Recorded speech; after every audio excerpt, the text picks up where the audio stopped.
یہ غم کا دن نہیں ہے بلکہ خوشی کا دن ہے۔ وہ کیسے؟ خوشی کا دن اس لیے ہے کہ اس دن میں امام حسین نے شہادت پائی ہے۔ بی بی ام سلمہ کو اس بات کا علم نہیں تھا کہ امام حسین کو اتنا بڑا مرتبہ ملا ہے، آپ سید الشہداء بنے ہیں، تو غش کھا کے زمین پر گرنے کی کیا بات ہے، خوشی منانی چاہیے۔ جو آپ بندیالوی جیسے لوگ کہہ رہے ہیں نا، ابو مخنف سے سارا کچھ لیا اور وہ کذاب تھا نعوذ باللہ، وہ گھانیاں کرتا تھا نعوذ باللہ، انہیں بتائیں کہ یہ ساری چیزیں جو دفاع یزید کے لیے پیش کرتے ہیں مقتل امام حسین سے، یہ ساری معلومات ان ظالموں کے پاس آئی کہاں سے ہے؟ اعوذ باللہ من الشیطان الرجیم، بسم اللہ الرحمن الرحیم۔ قال اللہ تبارک و تعالی فی القرآن المجید والفرقان الحمید، انما یرید اللہ لیذہب عنکم الرجس اہل البیت ویطہرکم تطہیرا۔ محترم ناظرین، جب سے اللہ کے فضل و کرم سے میں بندہ ناچیز نے اہل بیت علیہم السلام نبی کے خاندان کی نوکری کو شروع کیا ہے، تب سے عوام کی طرف سے، لوگوں کی طرف سے یہ فتوے لگ رہے ہیں کہ قاری صاحب جو ہیں اہل تشیع ہو چکے ہیں، رافضی ہو چکے ہیں۔ تو یہ تو کوئی نئی بات نہیں ہے، لیکن آج کی ویڈیو کو شروع کرنے سے پہلے میں کچھ چیزیں وضاحتی بیان کرنا چاہتا ہوں اور اس کے بعد انشاءاللہ آج کی ویڈیو کو شروع کریں گے۔ الحمدللہ میں مسلکاً اہل سنت اہل حدیث ہوں اور اللہ کے فضل و کرم سے اہل حدیث ہی رہوں گا، اہل سنت ہی رہوں گا آخری سانس تک۔ مسلک اہل سنت یعنی مسلک اہل حدیث، اس کے ساتھ میرا تعلق وابستہ رہے گا۔ اس لیے مجھے اللہ کے فضل و کرم سے یہ پورا علم ہے، اللہ کے فضل و رحمت سے،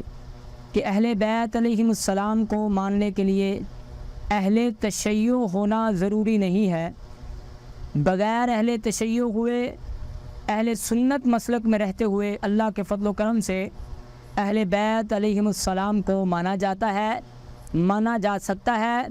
ان کی نوکری کی جا سکتی ہے۔ تو یہ ایک چھوٹا سا وضاحتی بیان تھا، اس کے بعد آج کی ویڈیو کو شروع کرتے ہیں۔ سیدہ زینب الکبریٰ سلام اللہ علیہا کس طرح واقعہ کربلا کے بعد شہدائے کربلا کے جب سروں کو نیزوں پر گاڑ کر پہلے عبید اللہ ابن زیاد لعین کے دربار میں لے جایا گیا اور اس کے بعد یزید لعین کے دربار میں لے جایا گیا، آج لوگ بڑے دھڑلے سے یہ کہتے ہیں کہ ان لوگوں کا کوئی بھی قصور نہیں ہے۔ میں قربان جاؤں اپنے پاک پیغمبر کی پاک بیٹی پر، پاک نواسی پر، کہ جس نے اپنے خطبات سے، اپنے نڈر رویے سے،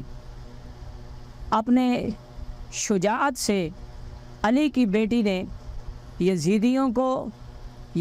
کو اور قیامت تک آنے والے یزید کے حمایتیوں کو جس نے ننگا کیا ہے۔ اللہ کے فضل و کرم سے آج اسی موضوع پر میں بات کروں گا کہ سیدہ زینب سلام اللہ علیہا نے کس طرح دربار ابن زیاد میں، کوفے میں ابن زیاد گورنر کے دربار میں، اور کس طرح وہ بڑے لعین کے دربار میں شجاعت دکھائی اور قیامت تک لوگوں کو بتایا کہ کیسے انہوں نے ہمارے ساتھ ظلم کیا ہے۔ ناظرین، اس کائنات نے یہ منظر بھی اپنی آنکھوں سے دیکھا ہے کہ جو نبی علیہ وآلہ وسلم جب کہیں اسے قیدی بنا کے لاتے ہیں تو ان قیدیوں کی رسیوں کو زیادہ تنگ ہونے کی وجہ سے، ان قیدیوں کے سسکانے کی وجہ سے جس نبی کے سینے میں درد ہوتی ہے، اس نبی کی اولاد کو بغیر کسی غلطی اور گناہ کے بے خطا آسمان نے اپنی چشم سے دیکھا ہے، زمین کے سینے پہ یہ قہر ڈھایا گیا ہے کہ اس رحیم اور شفیق نبی کی اولاد بے خطا اس کی پاؤں میں بیڑیاں ڈالی گئی ہیں، ہاتھوں میں ہتھ کڑیاں ڈالی گئی ہیں، انہیں پیدل سفر کروایا گیا ہے، نبی کی بیٹیوں کے پردے کو اچھالا گیا ہے، نبی کے بیٹوں کو علیہم السلام بے گناہ قتل کیا گیا ہے، یہ آسمان نے بھی دیکھا ہے اور اس کو زمین نے بھی اپنے چشم سے، اپنے نگاہ سے دیکھا ہے۔ جب امام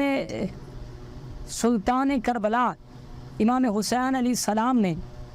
اپنی جان اپنے اللہ کے حوالے کر دی، پھر اس کے بعد کس طرح خیموں کو آگ لگائی گئی، بیویوں کو اسیر کیا گیا، بچوں پہ ظلم ڈھایا گیا، اللہ کی قسم آج ان تمام واقعات کا انکار کیا جاتا ہے۔ نبی پاک علیہ وآلہ وسلم کے اہل بیت پر ہونے والے تمام مصائب کو دبایا جاتا ہے، بلکہ میں آپ کو بتاتا ہوں یہاں تک بدبختی اس امت میں آ چکی ہے ناسبیت کی، خارجیت کی شکل میں، کہ اگر انہیں کہتے ہیں کہ 10 محرم الحرام، 10 محرم الحرام کا دن جو ہے یہ غم کا دن ہے، آنسو بہانے کا دن ہے، غم کا اظہار کرنے کا دن ہے، امام حسین علیہ السلام کے ساتھ اظہار یکجہتگی کا دن ہے کہ ہم اپنے حسین کے ساتھ ہیں، ہم اپنے پیغمبر کے بیٹے کے ساتھ ہیں۔ کچھ ایسے بد نصیب بھی ہیں جو یہ کہتے ہیں کہ یہ غم کا دن نہیں ہے بلکہ خوشی کا دن ہے۔ وہ کیسے؟ خوشی کا دن اس لیے ہے کہ اس دن میں امام حسین نے شہادت پائی ہے، لہذا خوشی ہونی چاہیے۔ یہ ایک نیا فلسفہ سامنے آیا ہے، شہادت ملے، مرتبہ بڑا اونچا ہے، مقام تو خوشی کا ہے، اللہ کے ہاں بندہ پھولا نہ سمائے کہ اسے شہادت ملی ہے، لیکن یہ کہاں کی بات ہے کہ غم نہیں منانا۔ نبی پاک علیہ السلام کو کیا پتہ نہیں تھا کہ میرے حسین کو اتنا بڑا شہادت کا مرتبہ مل رہا ہے اور میں اپنے آنکھوں سے آنسو بہا رہا ہوں؟ کیا امام علی کو اس بات کا علم نہیں تھا کہ میرے بیٹے حسین کو شہادت کا مرتبہ مل رہا ہے اور میں یہ نینوا کی زمین سے گزرتے ہوئے اظہار غم کر رہا ہوں؟ بی بی ام سلمہ کو اس بات کا علم نہیں تھا کہ امام حسین کو اتنا بڑا مرتبہ ملا ہے، آپ سید الشہداء بنے ہیں، تو غش کھا کے زمین پر گرنے کی کیا بات ہے؟ خوشی منانی چاہیے۔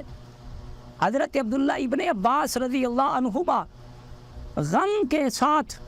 خواب میں جب نبی اکرم علیہ السلام کو دیکھا تو انا للہ و انا الیہ راجعون پڑھتے ہوئے آنکھیں کھولی اور فرمایا کہ میں نے یوں اس حالت میں اللہ کے پیغمبر کو دیکھا ہے اور یہ خبر ملی ہے کہ حسین کو شہید کر دیا گیا ہے۔ انہیں نہیں پتہ تھا کہ شہادت ملی ہے، تو یہ تو بڑا خوشی کا موقع ہے۔ امیر حمزہ علیہ السلام وہ بھی سید الشہداء ہیں،